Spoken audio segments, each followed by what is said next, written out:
जय हिंद बच्चों, स्वागत है आपका हमारे YouTube चैनल सस्मोदे सर में।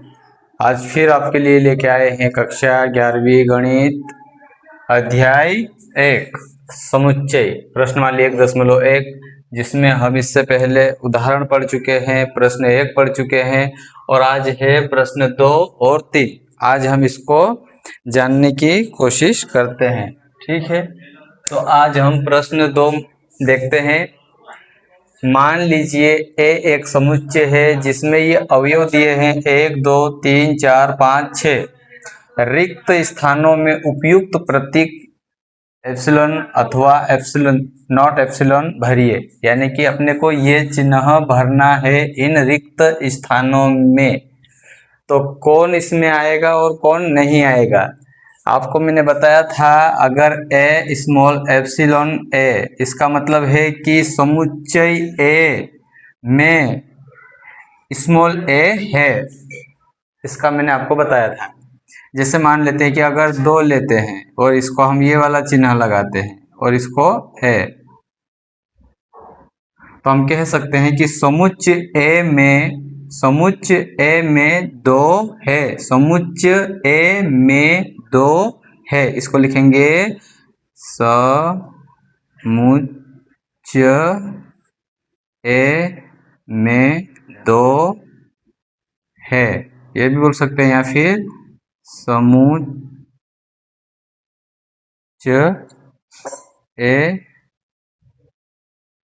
का 2 अवयव है, ऐसा बोल सकते हैं। यानी कि ये जो 2 है समुच्चय का अवयव है बोलेंगे, या फिर 2 समुच्चय ए में है।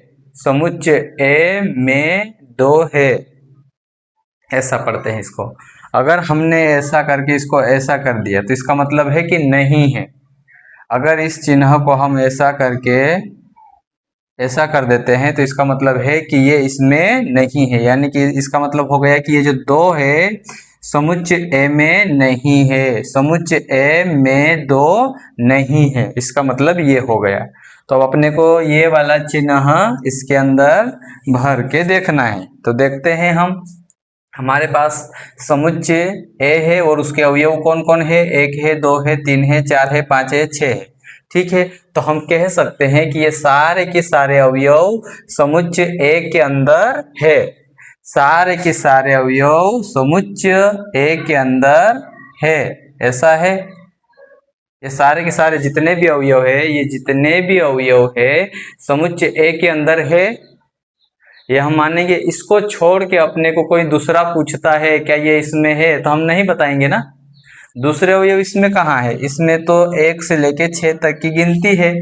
दूसरे अवयव इस समुच्चय में नहीं है। अगर ये इसमें कहता है कि क्या 5 समुच्चय ए के अंदर है, तो हाँ, ये जो समुच्चय है इसमें 5 है, तो हम इसमें क्या लगाएंगे, एप्सिलॉन लगाएंगे, ये वाला चिन्ह लगाएंगे। ठीक है, ये वाला चिन्ह हम लगाएंगे, क्योंकि ये जो चिन्ह है लगाने से ये 5 इसके अंदर है।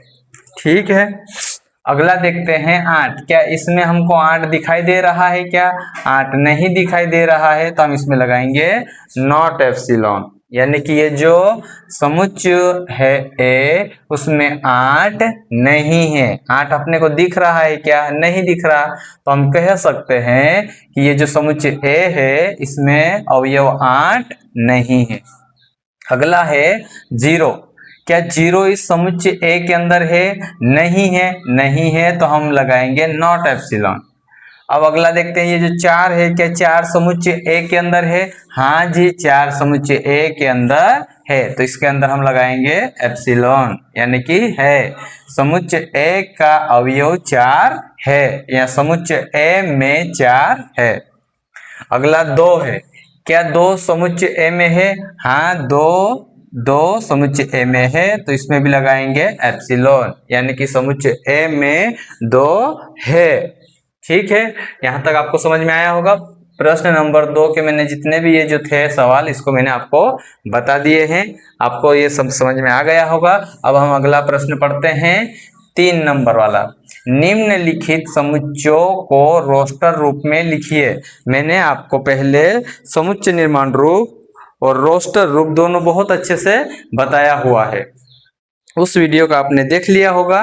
तो इसमें हमको दिया है समुच्चय दिए हैं, है ना। ये जो समुच्चय है ये समुच्चय निर्माण रूप में है, और ये कुछ अक्षर दिए हैं, शब्द दिए हैं, इसको समुच्चय बनाना है। अब समुच्चय कौन सा बनाना है, या तो रोस्टर रूप या समुच्चय निर्माण रूप। तो अपने को यहाँ पे रोस्टर रूप बनाना है। क्या बनाना है, रोस्टर रूप। ये जो समुच्चय है, समुच्चय को रोस्टर रूप में लिखिए, इसमें लिखना है। किसमें लिखना है, समुच्चय को रोस्टर रूप में लिखना है। तो हम इसको रोस्टर रूप में लिख के देख लेते हैं। ऊपर का आपको समझ में आ गया होगा। अब हम इसको देखते हैं, प्रश्न 3 के ये जो दिए हुए हैं इसको देख लेते हैं। ठीक है, मैं इसको मिटा देता हूं, मैं इसके उत्तर इधर लिखूंगा। ठीक है, ये जो पहला है ये कह रहा है समुच्चय ए कोष्टक के अंदर है x सच दैट, जहां x एक पूर्णांक है और ये जो x का मान है, और ये जो x का मान है -3 से बड़ा। -3 से बड़ा कौन होगा, जैसे जैसे हम इधर से बाईं ओर से दाईं ओर जाते हैं, बायां से दायां, अगर हम इधर से इधर जाते हैं तो मान बढ़ता है, और जब दायां से बायां आते हैं, इधर से इधर आते हैं तो मान कम होता है। इधर जाते हैं तो बड़ा बड़ा मान आता है, यानी कि -3, -2, -1, 0। यानी कि ये जो -3 है -2 से छोटा है। अब हम जैसे जैसे इधर जाएंगे तो मान बड़े बड़े आएंगे, जैसे जैसे उधर से इधर आएंगे तो मान छोटे होते जाते हैं। ये संख्या रेखा पर आपको आना चाहिए। ठीक है, तो माइनस की संख्या जितनी बड़ी होती है वह उतनी ही छोटी होती है। ठीक है, तो ये कह रहा है कि x सच दैट, जहां x एक पूर्णांक है। पूर्णांक का मतलब है माइनस वाला भी है और प्लस वाला भी है और जीरो भी है। माइनस भी है, प्लस भी है और जीरो भी है। तो हम इसको करने की कोशिश करते हैं। इसको हम समुच्चय निर्माण रूप से रोस्टर रूप में लिखते हैं। x सच बराबर, यहाँ हम लिखेंगे x का क्या है, x के कहाँ से कहाँ तक मान आना है हमको, -3 से बड़ा लेना है। -3 का बड़ा मान कौन है, -2, इससे बड़ा है -1, इससे बड़ा है 0, फिर इससे बड़ा है 1, इससे बड़ा है 2, फिर कहाँ तक जाना है, 7 से छोटा रहना है हमको, 7 तक नहीं जाना है, 7 तक नहीं जाना है। तो अपने को 3, 4, 5 और ये 6, ये हमारा रोस्टर रूप हो गया। ये क्या हमारा रोस्टर रूप हो गया। इसने कहा है कि x एक पूर्णांक है, लेकिन x के ऐसे मान लेना है जो -3 से तो बड़े हो लेकिन 7 से छोटे होना चाहिए। तो -3 से तो बड़े हैं लेकिन 7 से सब छोटे हैं। मैंने आपको ये वाले चिन्ह का बता दिया था कि जिसकी ओर मुंह खुला हो उसका मान बड़ा, और जिसकी ओर मुंह बंद हो उधर मान छोटा। यानी कि इधर मान जो भी रहेगा वो बड़ा और इधर जो भी रहेगा वो छोटा। ये मैंने आपको बताया था।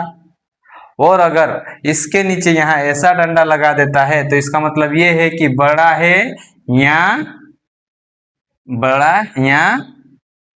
बराबर, इधर भी छोटा या बराबर।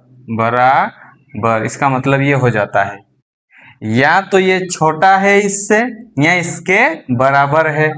अगर इसको कहे तो ये इससे बड़ा है या इसके बराबर है। इसको देखते हैं तो बड़ा या छोटा कहेगा, और जब इस वाले चिन्ह के साथ ये मिल जाता है तो ये तो बराबर का चिन्ह बन रहा है। तो हम कह सकते हैं बड़ा है या बराबर है, छोटा है या बराबर है। तो यहाँ तो ऐसा है नहीं। अगर ऐसा रहता तो हम -3 को भी लेते। अगर ये यहाँ पे ऐसा लिखा रहता तो हम -3 से लेके 7 तक लेते, लेकिन ऐसा नहीं है। यहाँ पर ये ऐसा है ही नहीं। ये कह रहा है कि x का मान -3 से बड़ा लो और 7 से छोटा ले लो। तो -3 का बड़ा मान होता है -2, फिर -1, फिर 0, 1 2 3 4 5 6, लेकिन 7 नहीं लेना है क्योंकि ये कह रहा है कि सिर्फ इससे छोटे लेना है। ठीक है, आपको समझ में आ गया ये। अब हम देखते हैं अगला प्रश्न देखते हैं। अगला के प्रश्न है 2 नंबर का। B एक समुच्चय है जहां x सच दैट x संख्या 6 से कम एक प्राकृत संख्या है। यानी कि गिनती के नंबर लिखना है, लेकिन कैसा लिखना है? 6 से एक नहीं, 6 से कम। x सच दैट जहां x संख्या 6 से कम एक प्राकृत संख्या है, यानी कि 6 से कम लेना है, लेकिन प्राकृत संख्या लेना है। कैसी संख्या लेना है? प्राकृत संख्या। आपको तो पता ही है प्राकृत संख्या क्या होती है। मैंने आपको कहा था प्राकृत संख्या ऐसी संख्या होती है जो 1 से शुरू होती है। तो अब हम देखते हैं 1 से शुरू होने वाली, करते स्टार्ट। 1 2 3 4 और 5। क्या हमको 6 लेना है? नहीं लेना है। 6 से कम एक, 6 से एक कम लेना है, तो इसको लिखेंगे 1 से लेके 5 तक, और ये हो जाएगा रोस्टर रूप। ये हो जाएगा रोस्टर रूप। इसके मैं उत्तर इधर लिख रहा हूं। ठीक है। अब अगला 3 नंबर वाला है। C एक समुच्चय है जहां x सच दैट 2 अंकों की ऐसी प्राकृत संख्या है जिसके अंकों का योगफल 8 है। यानी कि ऐसे 2 अंक है कि जिन 2 अंकों का आपस में जोड़ दे तो उनका योगफल 8 आ जाए। जैसे मैं लिखता हूं, ये है 4 और ये है 3। ये 2 अंकों का है, 2 अंकों वाली संख्या है ना, इससे कहा है 2 अंकों की ऐसी प्राकृत संख्या है। हाँ जी, 2 अंकों की प्राकृत संख्या है जिसके अंकों का योगफल, इन दोनों को अगर हम जोड़ देते हैं, इन दोनों को अगर हम जोड़ देते हैं तो कितना हो जाता है? नहीं सॉरी, ये तो 7 हो रहा है, गलत ले लिया मैंने। ऐसा ले लेते हैं, ऐसा ये वाला ले लेते हैं। ठीक है। ये जो 2 अंकों की प्राकृत संख्या है, अगर इन दोनों अंकों को हम जोड़ते हैं, इन दोनों अंकों को हम क्या करते हैं? जोड़ते हैं, तो कितना आना चाहिए? 8। तो ऐसे कितने अंक बनेंगे? ऐसे कितनी संख्या है जो 2 अंकों की है और उनको आपस में जोड़ते हैं तो उन अंकों का योगफल 8 आता है। तो हम देखते हैं ऐसे अंक कैसे बनेंगे। ये आप समझ गए होंगे कि 2 अंक क्या होते हैं और उनका योगफल क्या होता है। ये आपको समझ में आया होगा। अब हम आगे इसको पूरा करके देखते हैं। ये तो मैंने आपको समझाया है, अब हम इसको हल करेंगे। तो हल करेंगे तो इसका एक समुच्चय बनेगा C। हम C समुच्चय बनाने की कोशिश करते हैं। यहाँ लिख लेता हूं मैं C। ठीक है, ये मैं कोष्टक लगा ही लेता हूँ, मझला कोष्टक। अब हम संख्या लिखेंगे। 2 अंक ऐसे मानेंगे, ये भाई हम 1 को 0 मानेंगे और 1 को 8 मानेंगे, फिर 1 को बढ़ाते जाएंगे, दूसरे को कम करते जाएंगे। जैसे मैं 1 को 0 मान लेता हूँ और 1 8। ये भी तो हो सकता है संख्या, इसको ऐसा मान सकते हैं। ये तो नहीं होगा, उल्टा लिखना पड़ेगा ऐसा। इसको 8 मान लो, इसको 0। भाई ये 2 अंकों की संख्या है ना, 2 अंकों की संख्या हो गई ये। भाई 8 और 0 80 है ना, ये 2 अंकों की है। और इन दोनों को अगर हम जोड़ते हैं, इन दोनों को अगर हम जोड़ते हैं तो 8 आ रहा है। इन दोनों को अगर हम जोड़ते हैं, इन दोनों को अगर जोड़ते हैं तो 8 ही आ रहा है। अब हम क्या करेंगे? ऐसी कितनी संख्या होगी? तो ऐसी कितनी संख्या होगी? तो 1 को तो हमने सबसे बड़ा ले लिया और 1 को हमने सबसे छोटा ले लिया। अब क्या करना है? इसको 1 1 कम करते जाएंगे और इसमें 1 1 बढ़ाते जाएंगे, तो संख्या अपने आप बनती जाएगी। बनाते हैं। अब इसको 1 कम करेंगे तो 7, इसको 1 बढ़ा के लिखेंगे तो ये उत्तर आ जाएगा। अगले लिखते हैं। अब इसको 1 बड़ा कम कर देते हैं तो 6, इसको 1 और बढ़ाते हैं तो 2। आप देखोगे ये संख्याएं 2 अंकों में ही बन रही है, प्राकृत है और जोड़ने पर 8 ही आ रहा है। अब इसको 1 और कम कर दो, ये 5 हो गया। इसको 1 और बढ़ा दो, ये 53 हो गया।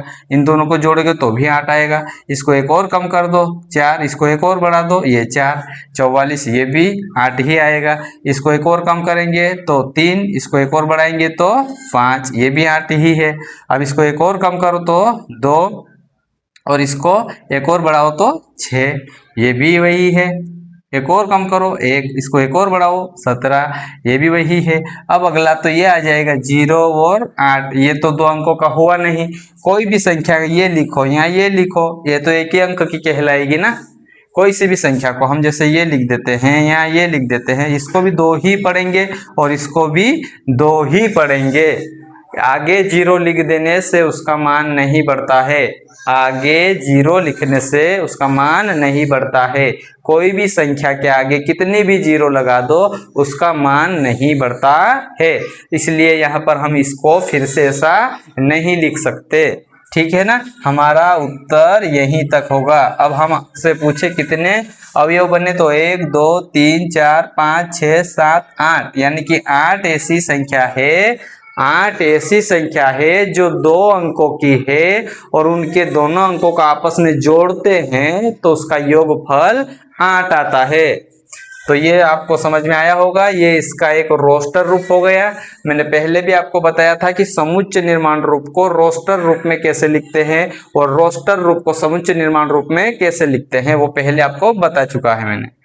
अब ये जो x सच दैट, जहां x दो अंकों की संख्या, तो दो अंकों की संख्या है और प्राकृत हो, और प्राकृत ही है जिसके अंकों का योगफल 8 होना चाहिए। तो हम किसी भी अंकों को जोड़ के देख लो, किसी भी इन अवयवों को, किसी भी इन संख्याओं को जोड़ के देख लो, इनका योग 8 ही आएगा।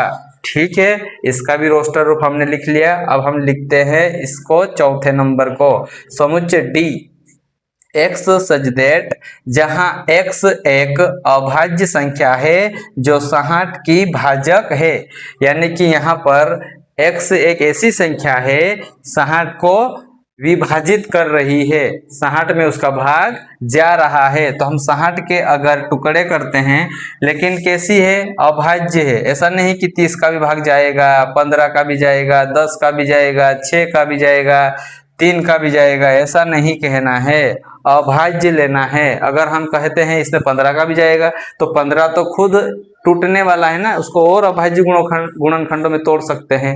तो हम क्या करेंगे, इसके अभाज्य गुणनखंड लेंगे। क्या लेंगे, अभाज्य गुणनखंड। तो पहले 2 का जाएगा 30 बार, फिर 2 का जाएगा 15 बार, फिर 3 का जाएगा 5 बार, फिर 5 का जाएगा 1 बार। तो इसके अभाज्य गुणनखंड क्या है, ये है अभाज्य गुणनखंड क्या है, 2 3 5। तो हम कह सकते हैं समुच्चय डी, समुच्चय डी जहां x अभाज्य संख्या है, हाँ जी अभाज्य ही है, इसको और छोटा नहीं तोड़ सकते, और जो 60 को भाजित कर रही है, हाँ जी ये सब 60 को भाग दे रहे हैं। तो क्या हो जाएगा, हम डबल 2 है इसलिए 2 नहीं लिखेंगे, क्योंकि रोस्टर रूप समुच्चय निर्माण रूप में कोई भी संख्या को डबल रिपीट नहीं करना है। 2 बार है तो भी कोई बात नहीं, एक ही बार लेना है। और फिर कौन है, 3 है, फिर कौन है 5, यही हमारा रोस्टर रूप हो गया। ये जो चौथे का उत्तर है यही आएगा, 2 3 5, 2 3 5। इसको हमने अभाज्य गुणनखंडों में करके देखा और उसके बाद उसके अवयव जो भी आए उसको हमने रोस्टर रूप में लिख लिया। ठीक है, यहाँ तक आपको समझ में आ रहा होगा। अगला प्रश्न है 5वां नंबर का, समुच्चय ई है और उसमें एक शब्द दिया है ट्रिग्नोमेट्री, शब्द के सभी अक्षरों का समुच्चय निर्माण करना है। अब समुच्चय, इसको कौन से समुच्चय में लिखना है, रोस्टर रूप में। किस में लिखना है, रोस्टर रूप में लिखेंगे। ठीक है, तो रोस्टर रूप में लिखने के लिए आपको मैंने 2 नियम बताया था कि भाई कोई भी अक्षर हो, अवयव हो, शब्द, उसको 2 बार रिपीट नहीं करना है, और क्रम किधर से भी हो जाए क्रम से कोई मतलब नहीं है, और उसको अल्प विराम चिन्ह लगा के मझले कोष्टक में लिखना है। तो इसका हम लिखते हैं, बनाते हैं, समुच्चय ई है, इसको लिखेंगे रोस्टर रूप के लिए मझला कोष्टक। टी के लिए एक टी आएगा अल्प विराम, फिर आर आएगा आर अल्प विराम, फिर आई आएगा आई अल्प विराम, फिर जी आएगा जी लगाया अल्प विराम, फिर ओ आएगा ओ लगा के अल्प विराम, फिर एन आएगा, ये एन आ गया अल्प विराम। अब हम फिर से ओ नहीं लेंगे क्योंकि एक बार हमने ओ ले लिया है, तो हम क्या लिखेंगे, एम लिखेंगे। क्या लिखेंगे? एम लिखेंगे। उसके बाद हमने ई ले लिया क्या? नहीं लिया जी, ई भी लेना पड़ेगा। ये ई ले लिया। उसके बाद हमने टी ले रखा है, देखो हमने टी ले लिया है, नहीं लिखेंगे। आर भी हमने ले लिया है, नहीं लिखेंगे। वाई नहीं लिखा है, वाई को ले लेते हैं। ये हमारा रोस्टर रूप हो गया टिग्नोमेट्री शब्द के सभी अक्षरों का रोस्टर रूप हो गया है। ये समुच्चय ई था। अब पांचवा है एफ, बेटर शब्द के सभी अक्षरों का समुच्चय करना है। तो बस ऐसे ही करना है। हम समुच्चय एफ लेते हैं, समुच्चय एफ लेते हैं।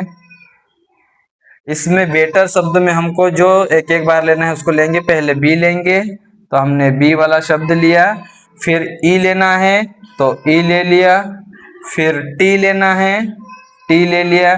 अब ये जो टी दो बार है, अपने को दो बार नहीं लेना है। ई भी दो बार आ गया, दो बार नहीं लेना है। लेकिन आर एक बार है, एक बार ले लेते हैं।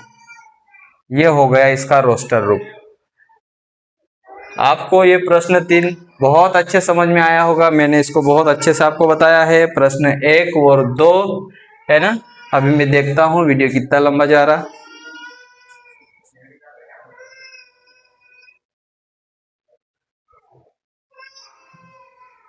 ठीक है, आज के लिए इतना ही रहने देते हैं। अगले प्रश्न जो आएंगे, मैं थोड़ा लंबा वीडियो बनाऊंगा अगला। आज के लिए बस इतना ही बता देता हूँ। अगले वीडियो में आगे के प्रश्न में पूरे बताने की कोशिश करूंगा।